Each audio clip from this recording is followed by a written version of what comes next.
Welcome back to Purple and Gold Zone, episode number 13. You already know it is playoff season, baby.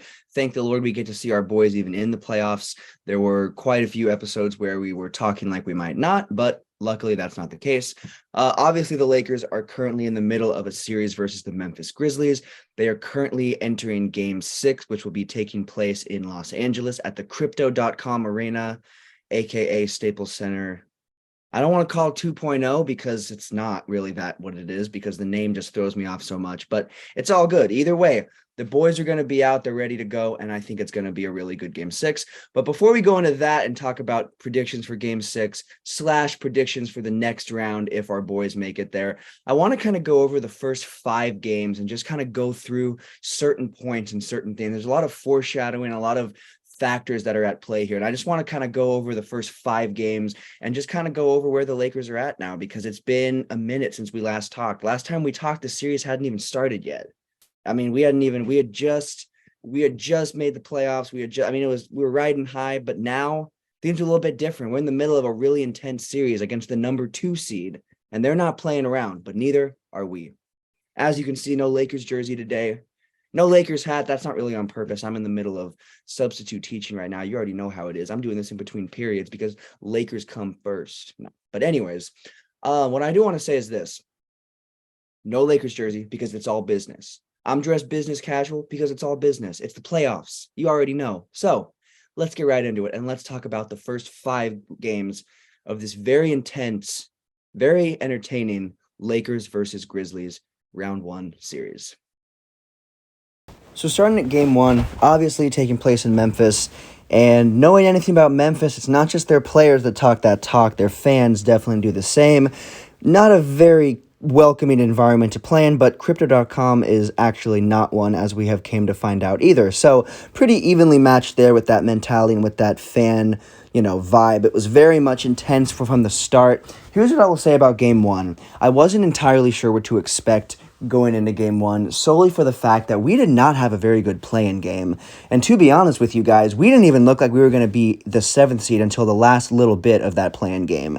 We really did not look like we were going to beat the freaking Timberwolves, who lost in 5 games to the Nuggets. So we almost got beat by that team, and that was not a good look. And our inconsistencies really showed in that play-in game. But Game 1, everything looked way different. We came with fire. LeBron was locked in. The team was locked in. And I think part of the reason was people forget. We'll get to the Dylan Brooks comments and the poking the bear, after Game 2. But this is what I want to say about before Game 1. They were already doing that. They were already talking about LeBron. They were already talking about us. They were already talking about us. The reason the Lakers played with so much fire in Game 1 was because the talk had already started.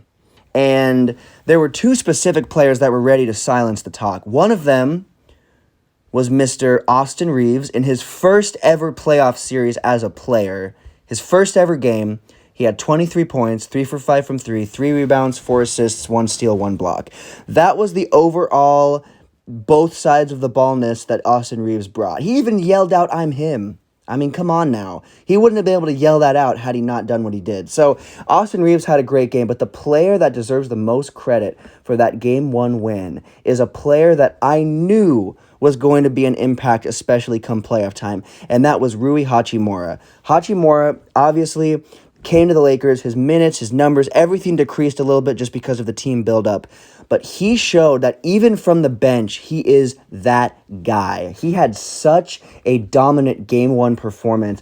I'm not going to say he put the team on his back, but when we talk about our 3-point struggles, this man was 5 for 6 from 3.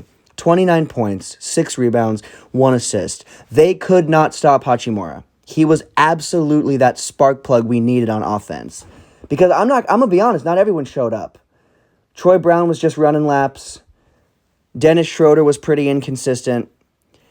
D'Angelo Russell, he had 19 points, and I will say I really liked the way that he worked the ball around, and I think that offensively he did a pretty great job of being the guard and actually working the ball around.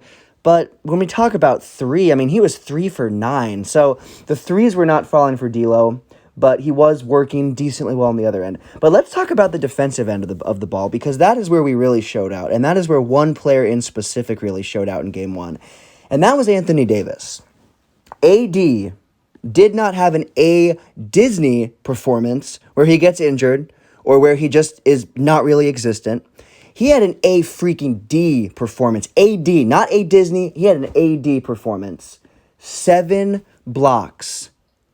I mean, 7 blocks against a pretty decent team on both sides of the ball. They're known for their explosive offense, and they're known for their defense. And we showed up, and AD showed that he's that guy. I mean, he played like the defensive player of the year. I know that the defensive player of the year was actually on the other side of things, but Anthony Davis was playing like the defensive player of the year in game 1. So AD came out and had a really, really good defensive game 1. Also, he had 22 points, 12 rebounds, 3 steals, and 3 assists. An overall performance for AD. He had a great game. When we look at LeBron James didn't have a very memorable performance, but he did play really solid minutes, and he did a really, really good job of moving the ball around. His ball movement was really solid, and that was one of the reasons we were flowing so well in game 1, because the ball movement from James was so solid.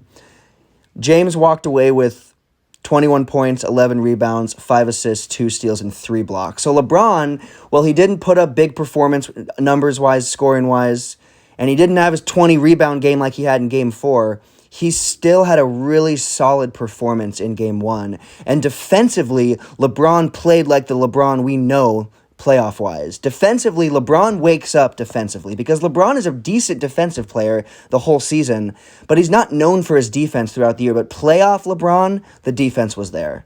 In regards to the Grizzlies, they played really, really inconsistent basketball. And one of the reasons that they lost was because we outshot them from 3. We were 43.2% to their 36.1. We played a lot better from 3. We were more consistent, and we also were just, we out-rebounded them. We out-assisted them. We out-blocked them 11-2. We dominated them in every sense of the word.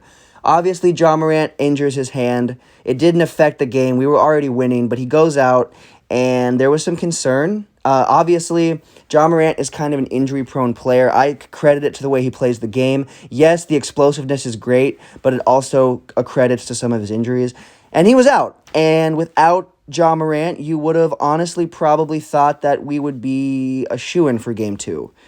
But the problem is, which we'll talk about in a second, the main problem is you got to remember who we are. We're still the Los Angeles Lakers, one of the more inconsistent teams. But we took Game 1, 128-112 to go 1-0 in the series. So starting Game 2, it was officially announced that Ja would be out. And here's the thing. Some Lakers fans were posting on social media, and they were like, we've got this, we're a shoo-in. But here's what I want to say. The Memphis Grizzlies have played better basketball without Ja. And that is not to say that Ja Morant is a bad basketball player, because he is one of the reasons they're still in this series. He's one of the reasons there is a Game 6 that we have to play. But the thing about Ja Morant is he's not Russell Westbrook level of carelessness with the ball, but he plays the same type of basketball where he's very, very quick. He's very, very, very put your head down and just go. And not only does that cause injuries, that can also cause breaks in the game and not always be the best. So sometimes the Grizzlies play more consistent basketball without Ja Morant because that head first, all out, steamroll level of speed and level of aggressiveness he plays with is not always a good thing. So we saw that full-fledged in this Memphis game in Game 2. Back in Memphis, hey, Game 1, the Memphis fans cleared out like roaches when the lights turn on. But Game 2, they were there the whole game. I guarantee you that, because Memphis played way better basketball than they did Game 1. And first and foremost, not only did Memphis play better basketball, you know how I said Anthony Davis, this was a Disney. He had his Mickey Mouse ears on and all. A Disney was back because Anthony Davis had a terrible game. Awful game. I don't even know if we need to talk about much more than just how terrible Anthony Davis's game was. Anthony Davis did not play a good game overall, but he did still have 5 blocks, 8 rebounds, 13 points, 3 assists, 1 for 1 from 3, and 5 blocks. You look at that and you say, okay, that's a really good game. It's not a really good game for Anthony Davis. That is not an Anthony Davis level of game. So Anthony Davis got owned by Tillman. Anthony Davis, I said this should be our guy. This should be our cheat code in this series because Adams is out, and without Adams being in, I'm sorry, there's no Grizzly that should be able to lock AD down. But they locked him down. They absolutely did. They had great performances from Jaren Jackson, Xavier Tillman, Desmond Bain, Luke Kennard. I mean, they had some really, really, really good performances on their end. Another thing that they did way better than us this game, and I can't really say way better because neither teams are. Let me tell you guys something before we even go any further in this. Neither teams are consistent at shooting threes. We were 26% in game 2. The Grizzlies were 30%. But they still made 4 more threes than us and looked more consistent from 3. And that was one of the difference makers. We did not play that great of basketball from the start. They owned us in the first, and that was just the end. Even though we kept the others pretty close and even outscored them in the last, they just had a really, really solid start. And one of that was they were really smart with what they were doing. They were not playing steamroll basketball. They were slowing it down. Yes, they're a pretty solid transition team, and that's one of the ways they've hurt us the whole series because of their speed, but they also are a really good team that can get it set up and make the right plays, and they were doing that the entire game. We just could not keep up. Also, Memphis was in full-fledged effect. They were talking their time. I mean, they were feeling it. I'll be honest. Those guys were feeling it that game. They really were. Something else I want to say is this. What was one of the biggest issues in game 2? I already said it, but I'm going to say it again, and there's a specific player that deserves to be called out, and that would be LeBron James. I want to say, yes, his points went up. He scored 28. His rebounds went up to 12. His assists dropped down to 3, but you'll know in a second why. He had 1 block and 1 steal. An overall performance, 1 for 8 from 3. That is Dillon Brooks level, bro. Don't be a Dillon Brooks. And LeBron is not a Dillon Brooks. They're not even on the same level, like even close. But don't put yourself in a spot where you're shooting 1 for 8, because those are Dillon Brooks numbers from 3. LeBron James is not a consistent three-point shooter. Is he clutch as a player? Yes, but he is not clutch from 3. And the biggest issue was he kept trying to jack those threes up. When he drove the ball, when he fed the ball around, when he took a mid-range, that was good. When he backed his opponent down, that was all good. And that was a part of his 28 points. But then he tried to get fancy and do all the, look at me, I'm going to shoot these threes, and he shot them at the wrong time. If LeBron James jacks up a 3 when we're up by 10, 12, 13, 14, 15, 20 points, whatever. But if we're trying to fight our way back, I do not want LeBron James taking those shots. And the whole team struggled from 3. It wasn't just his fault.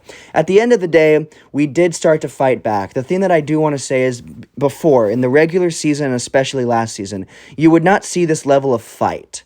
We fought all the way through and made a push, outscored them in the 4th, and ended up only losing 103-93. Series was tied 1-1, and I didn't feel too bad. We didn't make the fans scatter like roaches when the lights go on, but we still played pretty good basketball. But directly following this, Dillon Brooks came out and talked his talk, saying that he pokes bears, LeBron James is too old, and that was a huge mistake. That was a gigantic mistake. They'd already talked before the series, and that had led to the momentum in Game 1, and then Dillon Brooks decided, I talked game before the series, I'm going to talk now too, because we're tied. It's not like they were up 3-1, 2-1. They didn't have a lead. We were tied. But Dillon Brooks comes out and makes comments, and we all know what happens next. So first of all, shout out to this being the first playoff series in Crypto.com Arena and the first regular playoff series for the Lakers, because you have to remember, when they won the chip, we were in the bubble, and then the next season we were bounced in round 1 against Phoenix, and it still wasn't a regular playoff environment due to COVID. So this is the first real playoff series that the Lakers have seen since the Kobe days in LA. So that was huge. And that momentum and that vibe right off the bat set the tone. But there was a certain thing that set the tone more.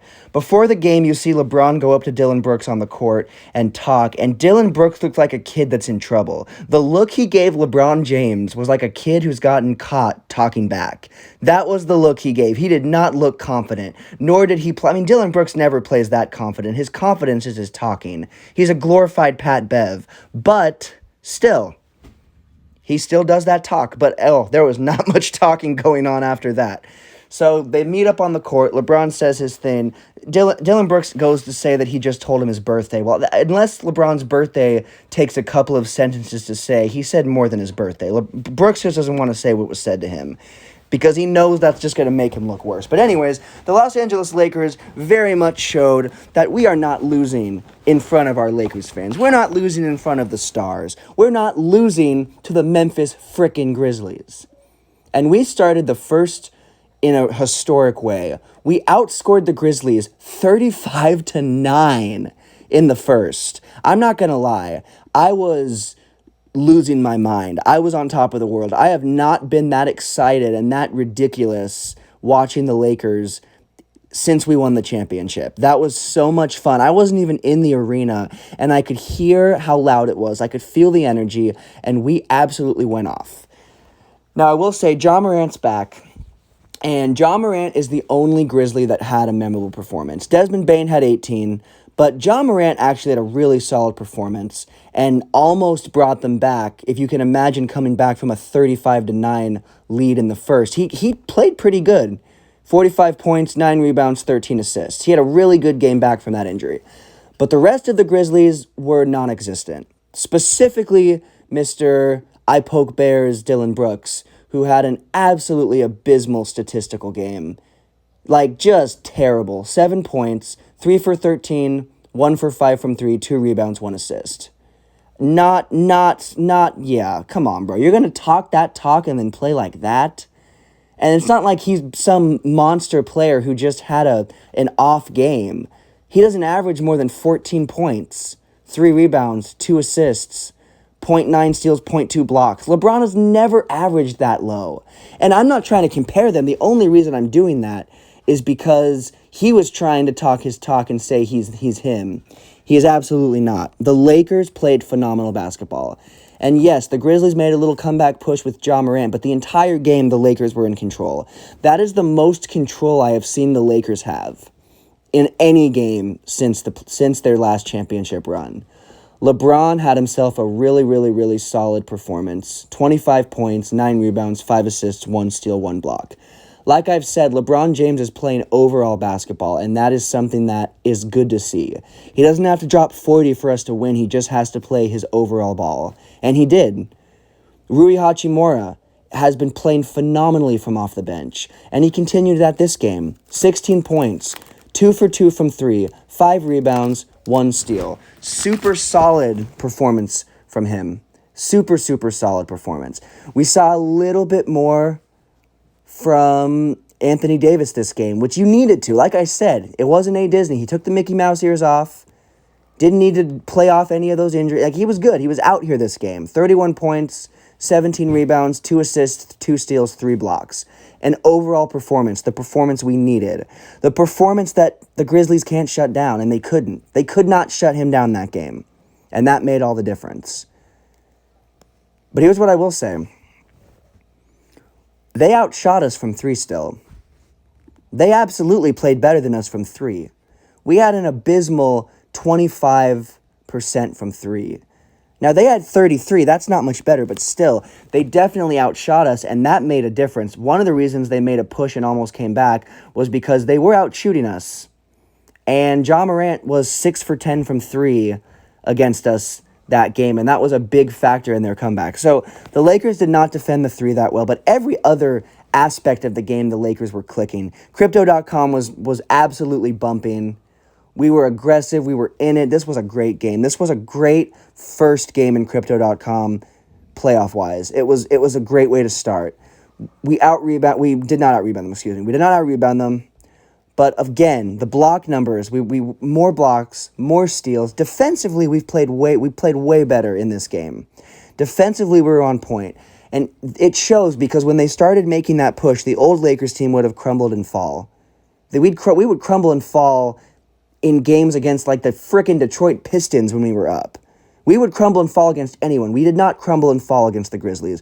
We held on, and part of the reason was because of our defensive prowess. We won 111-101, going up in the series 2-1. Moving on to game 4. Obviously, this one also took place in LA. And here's the deal. We have this momentum built up. Dillon Brooks refused to talk to the media after game 3. And I understand why. The dude embarrassed himself. And I feel like there was still a level of not anger, not aggressiveness, but there was still a level of let's show this team what's up. Let's show them who we are. We have this momentum, let's keep it up. And it was no exception. Game 4 was one of the most exciting playoff games I've seen the Lakers play because this was not a game where we dominated 100%. Desmond Bane had a great performance, scoring 36. John Morant had a pretty solid performance. This was a better performance from the Grizzlies overall than Game 3 was. This was overall a better performance. But here's the biggest issue that the Grizzlies had. They shot 21% from 3, 9 for 42. Now, the Lakers were not much better, but we were 27%.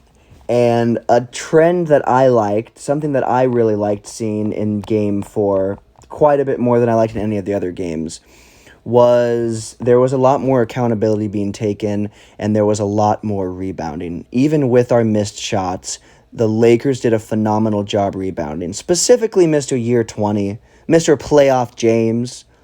LeBron James had himself a great performance in Game 4, scoring 22 points, 20 rebounds, 7 assists, and 2 blocks. By far one of his better playoff performances as a Laker. Yes, he had some monster performances in the bubble, but this was an all-time performance. I mean, those 20 boards, he grabbed those boards when it counted. He had a fantastic game. Now, Anthony Davis was not super effective other than defensively, but it went a long way defensively with his 4 blocks and his 2 steals. Only scored 12 points and only grabbed 11 boards, but again, he was still effective defensively, so it makes up for his lack of offense. And when we look at Austin Reeves, I mean, this guy is showing up and showing out in his first playoff series as a Laker and as just an NBA player. He had a great game shooting 23 points. Now, he was 2 for 5 from 3, which is a little bit less consistent than what he likes to be, but still not a bad game. 4 rebounds, 6 assists, 1 steal. Absolutely monstrous offensive stats for this young man that is not known for averaging 20 plus. So that was nice. But I want to talk about D'Angelo Russell because he is the guy that kept us alive when it mattered. He was 3 for 8 from 3, hitting 3 of those. All 3 of his makes were back to back to back. And they came when it mattered. We were down and he got us back in, and that was a huge boost. D'Angelo Russell is that player that can absolutely get us that boost. He had 17 points, 1 rebound, 3 assists. But those 3 threes in a row, those 9 points he scored in a row, is what really set the tone and pushed us over the top. This was an overtime game, and I, for once, am glad it was an overtime game. We outscored them in overtime 13-7, and that accredited us to our 117-111 win. We played phenomenal basketball. We made the right choices. LeBron James didn't try to jack up a 3 instead of driving the ball in to get us to overtime. He drove it in, shot it over Jaren Jackson Jr., took us to OT, and then dominated in OT as well. This was a fantastic performance from LeBron James, and this proved that playoff LeBron still exists. We did not see this LeBron until this game. And that really excited me to see that LeBron, because that LeBron is dangerous. That LeBron is pretty darn hard to beat. And we saw him in full effect. Another player that we have to give a shout out to that didn't really have that big of a performance until this game was Jared Vanderbilt. This is a player we picked up who was expected to be someone that would boost us, especially defensively, and he did just that. He had 15 points, 6 rebounds, 1 assist, and 3 blocks. Had a great game, had a really solid game.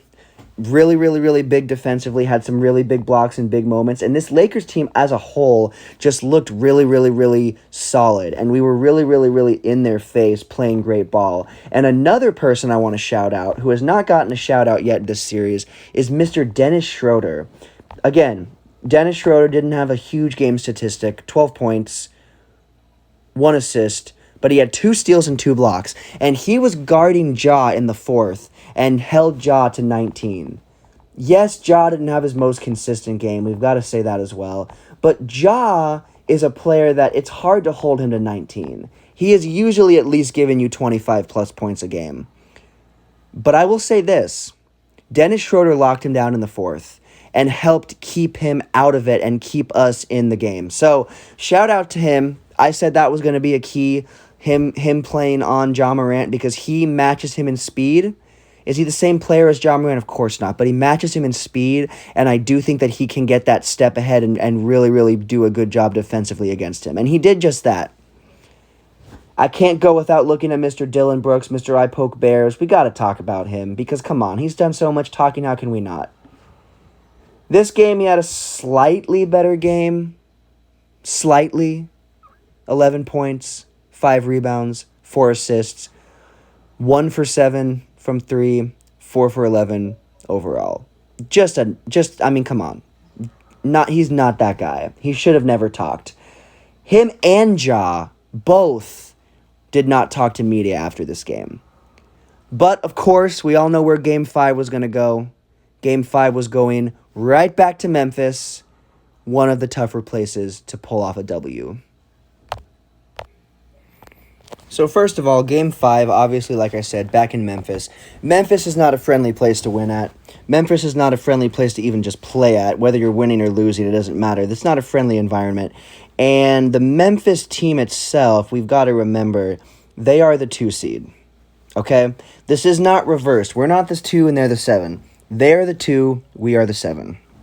They are the 2 for a reason. They are the 2 because this team knows how to fight. This team knows how to stay in, and we saw that in this game. This might have been Memphis's best overall performance, top to bottom.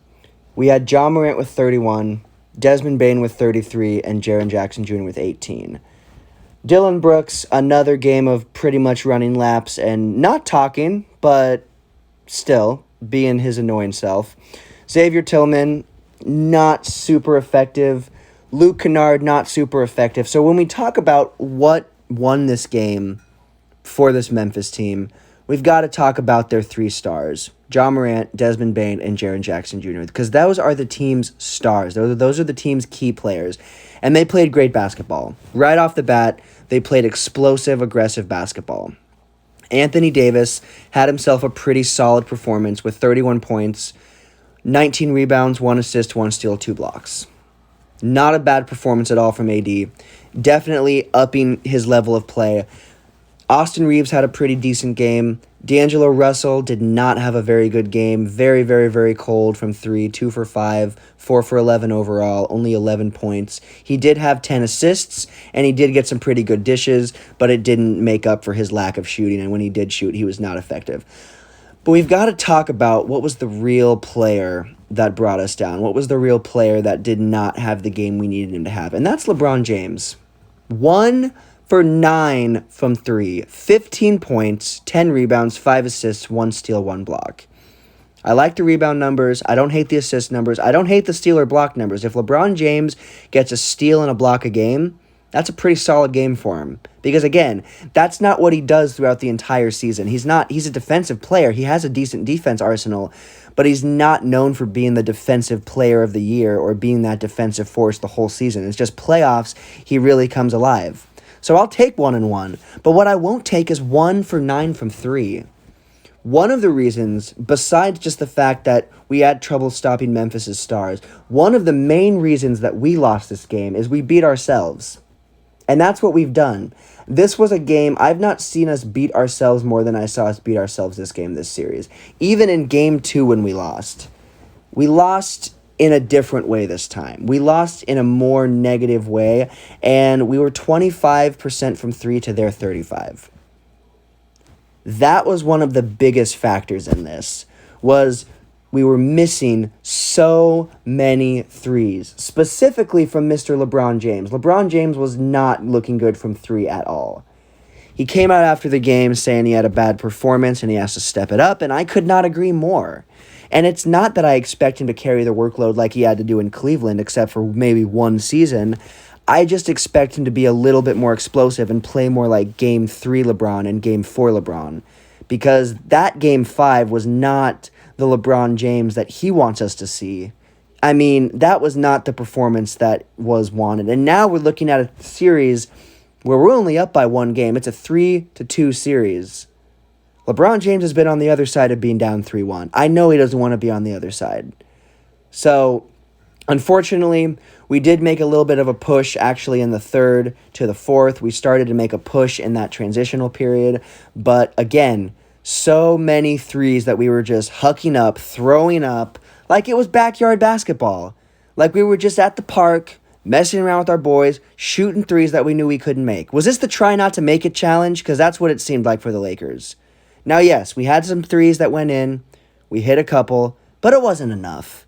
By that point, it wasn't enough. We hit our threes when we were already out of the game, when it was already done. It did not matter. The game was done. And that is not something that we had seen, in my personal opinion, until this game. That was a trend, and that was a vibe that I have not felt until this game. This was our worst game. Unfortunately, it comes at a really bad time. It comes at a time where we were up, and now we dropped another one. So it's not really the best timing. Memphis getting this momentum is not good. It's not a good look for this Lakers team to have controlled the series so much and now drop that game like that. It's not the end of the world. We're not the team that if game 6 is won, then we're out. If we lose this game 6, we're not out. We just have a game 7, and guess where that is? Back in Memphis. But it's still not good to give Memphis momentum. Memphis is built on momentum. That's what I like to say, and that's what I truly believe. Memphis is a team that, even though now they do have some stars, they have always been a team that is built on. So now we got game 6. The Lakers lead 3-2. Game 6, of course, is taking place in Crypto.com back in LA. And that makes me confident right off the bat. I truly do not think the Lakers will drop a game at Crypto. Now, does that mean that they're unbeatable at Crypto? Definitely not, because their home record, well, it wasn't awful this season. It wasn't great. But playoff basketball is different. Lakers fans come playoff basketball time are different. And this is a really big moment for the Lakers, specifically the LeBron/AD duo. Couple of keys to this game. The first one is we need to lock Ja down. We need to go to what we did in game 4, and we need to trust a player like Dennis Schroeder to stay up with him and to keep up with him. You don't want to double him. You don't want to expose any other players. Now, they're pretty inconsistent from 3, so it's not super big if you leave one of their other guards open momentarily, but you don't really want to double Ja if you can help it. But a player that can keep up with Ja is Dennis Schroeder. We saw it in game 4. We need to see that utilized. We need to see defense, especially late in the game, utilized and focused against Ja, because Ja is one of the only players on that team that will probably be able to change the game. Yes, they've got Jaren Jackson Jr. Yes, they have Desmond Bane, but I don't think those are players that can change the flow of a game quite like Ja. So focusing defensive efforts on Ja is a no-brainer. Another thing we need to do, or another thing that needs to be done, is LeBron James needs to step up and show out. I don't expect him to do what he did in 2018. I'm actually glad he doesn't have to. I don't want this guy to have to carry us. He's done too much of that. Hate him or love him, you've got to give him credit for all the carrying he has done in his career. He does not deserve to carry anymore. He deserves to be able... He's not going to ever be carried, but he deserves to just have some of the workload taken off of him. But I still expect him to come out and have a monster performance in Game 6. Same with AD. So far this series, both players have had pretty great performances, but they've never had them on the same game, in my personal opinion. They have yet to match up one of their monster playoff performances this series. They need to both come out and show up. Another thing we need to look at is we need to look at the lineup itself. Mo Bamba needs to get some minutes. I know Mo Bamba was out for an injury and then he just didn't maybe fit the lineup for where we were before, but Mo Bamba needs to get some minutes, and he does not need to just get junk minutes. Mo Bamba needs to get some playing time. He really does. And again, I understand that there's injuries and that there's other things that are an issue, but we need to see Mo Bamba in the lineup. Or we at least need to see them utilizing Wenyen Gabriel. We need to see us utilizing our size. And I know that Ham is trying to small ball it a little bit to keep up with this Grizzlies team, especially in transition. I mean, this is a quick team. The Grizzlies are a fast team. So a part of me understands what he's doing.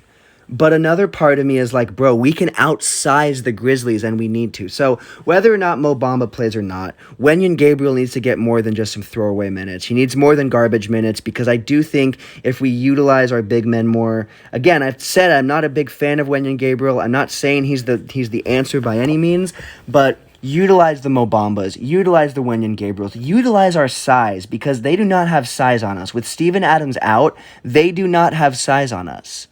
So let's outsize them. Another key is Dillon Brooks. Dillon Brooks needs to shoot the ball the whole game.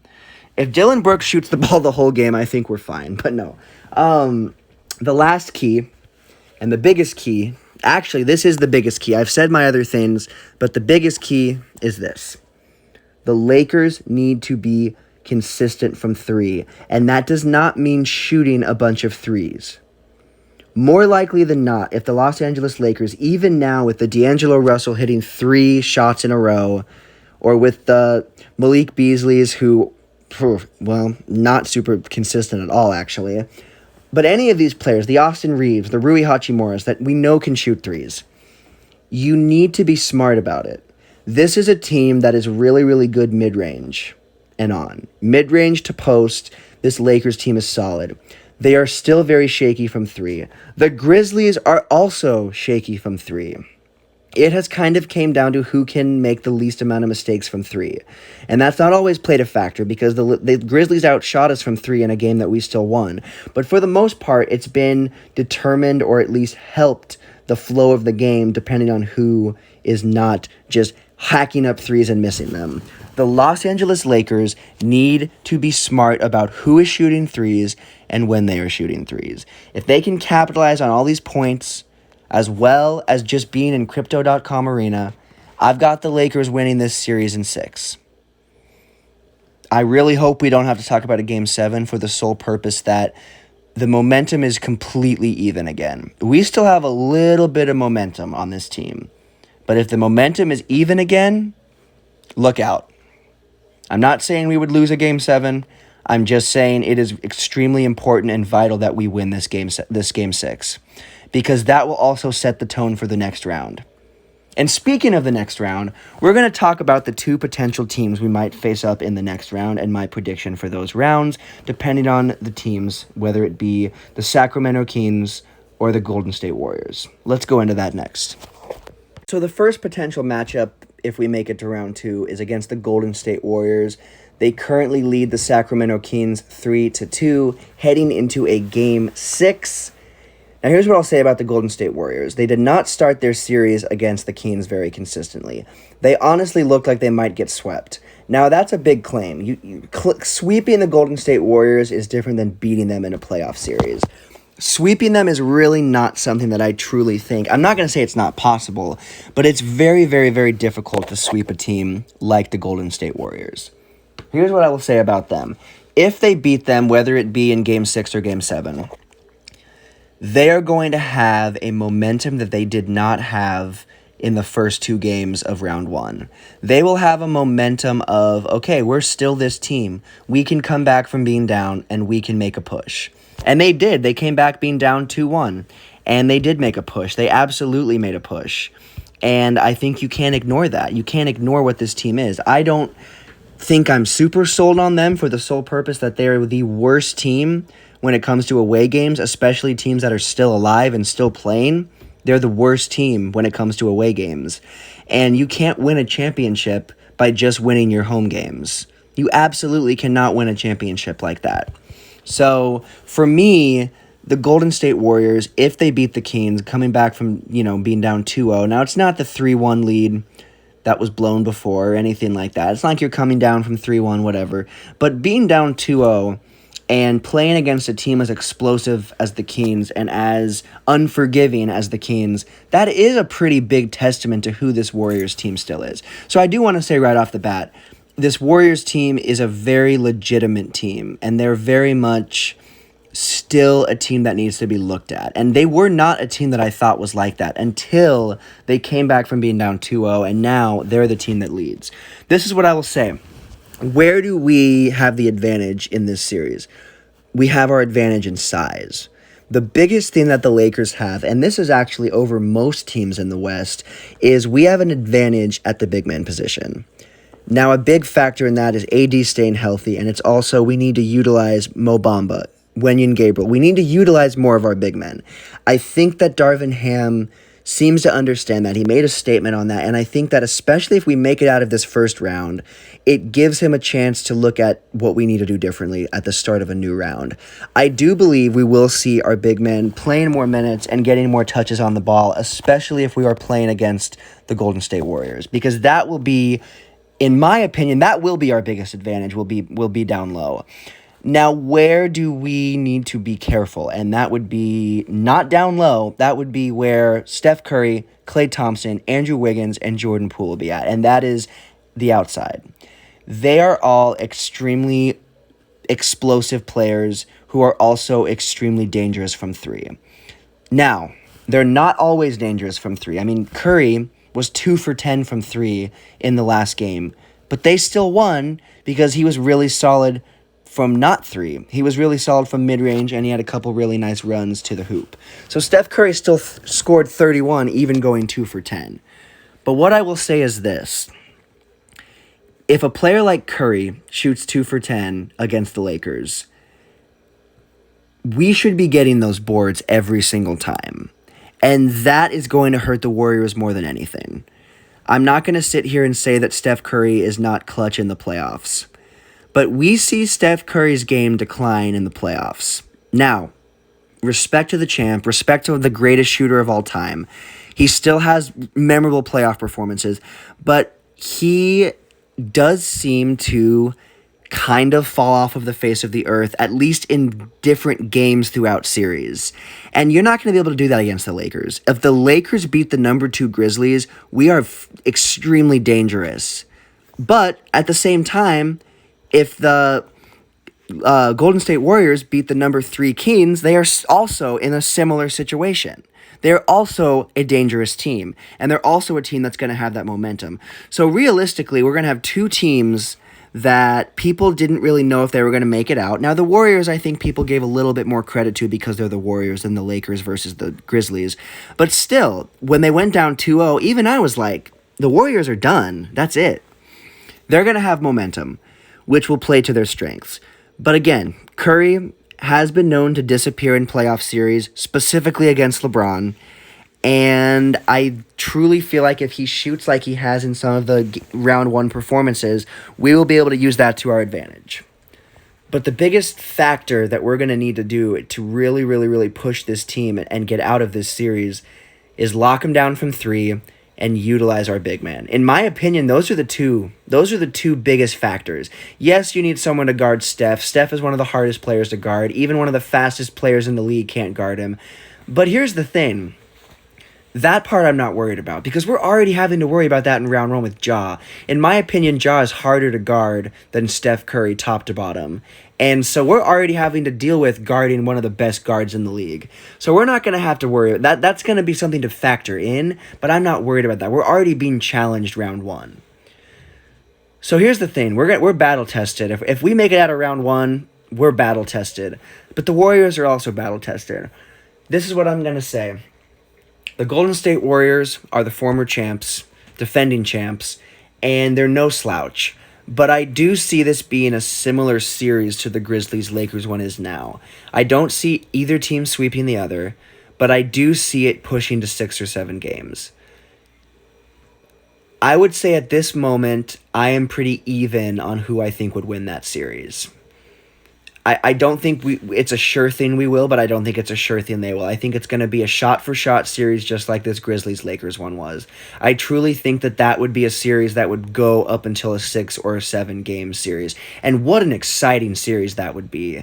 That would just be, I mean, we'd see LeBron versus Steph Curry again. We would see LeBron versus the Warriors again. I mean, this would just be, can't forget Tristan Thompson. Come on. He might not be playing, but he was a member of those Cavs teams. So this would just be a really cool series. And I think that nostalgia-wise for what LeBron versus the Warriors has been, that would make it fun. So if this is what happens, I have it going to 6 or 7 games. And right now, I'm just going to say both teams, I give a 50-50 chance to win this series. The other matchup is if the Kings end up making this a Game 7 series against the Warriors and pulling it off, then it'll be Lakers versus Kings. Or, excuse me, Sacramento Queens. Sometimes I forget it. Sometimes I even forget I call them that. But come on, it's the Queens. And you better believe that they will not be called anything other than the Queens, especially if we're matching up with them. Here's what I will say. They looked really good the first 2 games of the series versus the Golden State Warriors, but they look a little bit disheveled. They look a little bit, I don't want to say gassed, but they don't look like the same team they looked like in the first 2 games. And the other games have been close. It's not like they've been getting blown out. They've kept the games decently close, but they don't look like that same team. And to me, that shows that we would be going up against a team that is a little bit, I don't want to say gassed, but I almost kind of do. We would be going up against a Sacramento Queens team that just had to fight for 7 games against the Warriors.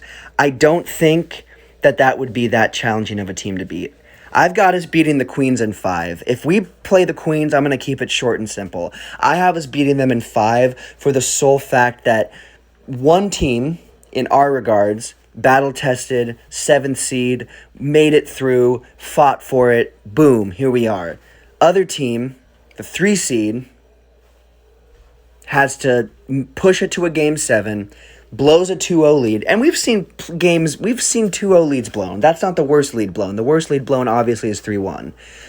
But it just, to me, the demeanor of this team, I just don't think they would be able to beat us in a series. After playing the Warriors and going to 7 games, after having the momentum in your court at first, I don't think that would be something where we would be losing. I've got it being a 5-game series, 6 games at the most, though. I don't have it going past 6, but I don't have it going past 5. Now, I do have the Kings winning at least 1, because, again, Sacramento is a really, really tricky place to get wins at. All of a sudden, they're very loud. They did say no more cowbell, but maybe they would bring that back if they were playing the Lakers. Maybe they would lift that if they were playing a team like the Lakers. But the fact of the matter is, I would have us dropping 1 game to them at home, at their home, obviously, not ours, and then I have us winning the rest. But at the most, I see it being a 6-game series, and again, I really don't see that happening. I truly think that the Lakers would absolutely be able to handle business against the Queens, and that's saying a lot because we were 2-10. No one looked at us like, that's saying a lot. But I truly believe that we are that team because of what we've been through. We are a battle-tested team. We've been through the worst, and now hopefully we're closer to the best.